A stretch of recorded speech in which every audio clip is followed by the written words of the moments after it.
mukhang pareho ng sinasabi etong si Kiko Barsaga at yung isa pang batang kongresista ng Batangas. Ganyan na ganyan ang kaisipan ng mga diehard talaga. Ano ho? Nung una, pa-hero, akala mo talaga totoong may alam, o lats pala tong mga to. Akala mo talaga totoong may ipinaglalaban, akala mo talaga totoo na sila ay concerned at gusto nilang patahimikan o gusto nilang tirahin yung mga sinasabi nilang corrupt, ayun naman pala, kayo yun. O ayan, DDS na DDS. Diyan pa lang po, DDS na DDS na ang dating. Walang kaduda-duda. O, ngayon, etong si Barsaga naman, may sabina na ata ito dahil nga binangga si Rason. Matindi yung kanyang paratang, matindi yung kanyang akusasyon. Di bali sana na nagpresenta muna kayo ng evidence at taong bayan na mismo ang maghusga doon sa mga ebidensya. Pero yung kayo agad, tinumbok nyo agad. Mastermind. Si Enrique Razon ng doon nga sa pinakamalaking corruption daw ng ating bansa. Ang mastermind daw ay si Razon. Ayan. Talagang hindi niyo alam kung sino yung kinakalaban niyo. Oh. Yan tuloy. Ang sinasabi natin si Barsaga, if I am to be killed fighting Enrique Razon, I want all of my money and property to go to stray animals. Ganyan.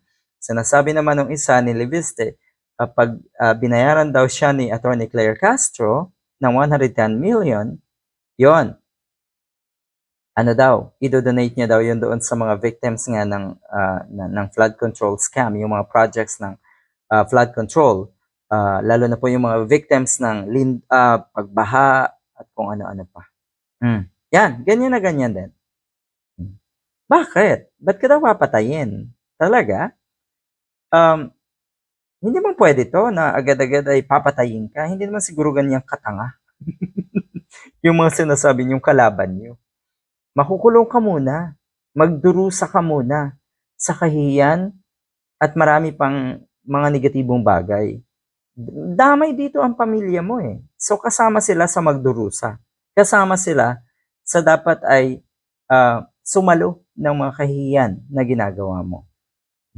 Sinasabi kasi, hindi daw pag-aaksayahan ang bala ni Mr. Razon. Gusto lang niya makita na makulong ka dahil sa pagsabit mo sa kanya, sa mga akusasyon mo sa kanya na walang batayan.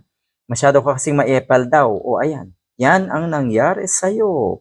Wag ka daw kasing makalimot uminom ng gamot.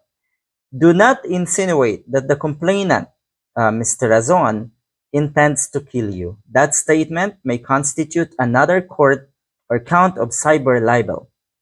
Yon. Sa halip na gumawa ka ng paraan para gumaan yung kaso mo, lalo mong pinabibigat.